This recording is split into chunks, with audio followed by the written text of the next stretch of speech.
Hey, it's Pete Weldon with you here at 99.9 WYML LP Ingleside. We are broadcasting live from the McHenry VFW for the 5th annual Spirit Poll to raise funds for Veterans Path to Hope. I always want to say hope, but it's Veterans Path to Hope. And I'm back here with Laura Franz. She's the Executive Director of VPH. Laura, how are things going this afternoon? Absolutely fantastic. There's a great crowd. Lots of veterans are here.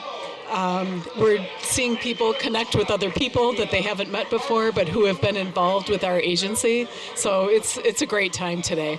Awesome.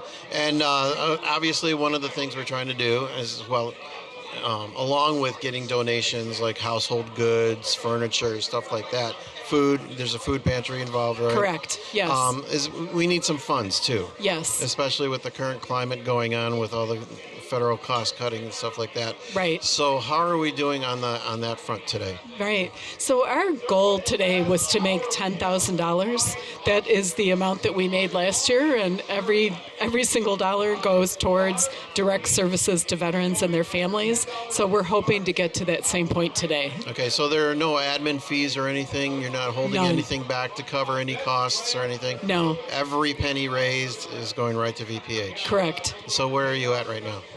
My guess, because we haven't totaled everything, is that we're at, last time we counted, we were at about 8,000. So we're doing pretty well. We Yes. still got another hour to go, right? Yes. And tell everybody where we're at and how to get down here and what they can do to help out. Yeah, so we are in McHenry at the VFW, which is one of the best VFWs. They're large, they're active, they've updated this place. I've talked with a few people here that have been to this VFW back in the 70s and 80s, believe it or not, and they talked about how much better it is now and just how vibrant it is. Yeah. So that's partly why this was the place that we picked for the second year in a row to hold this event. So it's comfortable. There's a lot of room to fit in a lot of people, a lot of vendors, just a really good facility. Any idea how many people we've had come through today?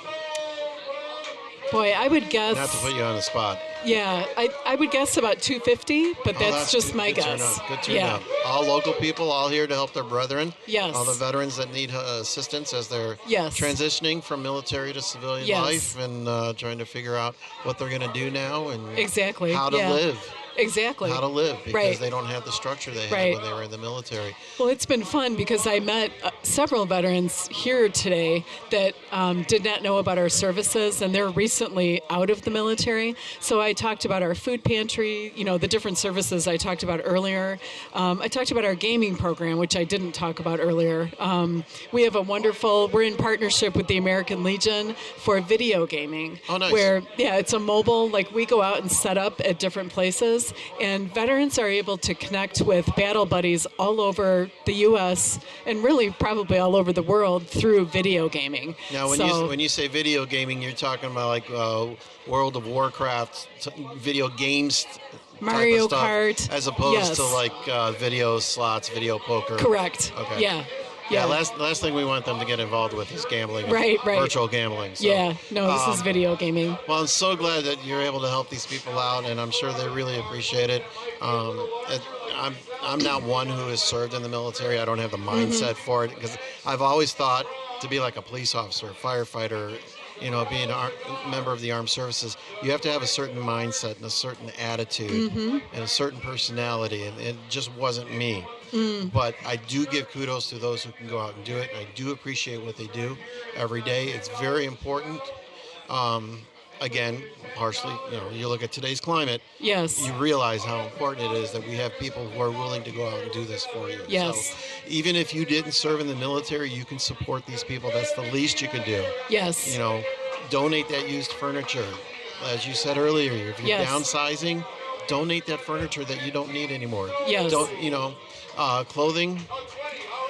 Very minimal. You partner with someone else for that, right? Midwest Closet in North Chicago. So donate your used clothing to Midwest Closet. Yes, Goodwill and all the other places, they do great stuff too, but to help the veterans out, a Midwest Closet is the place to be. So anything you can do to show support or, shake their hand, say thank you. Thank you. Right? That's the Yeah. least you could do, right? Yeah, All right. agreed.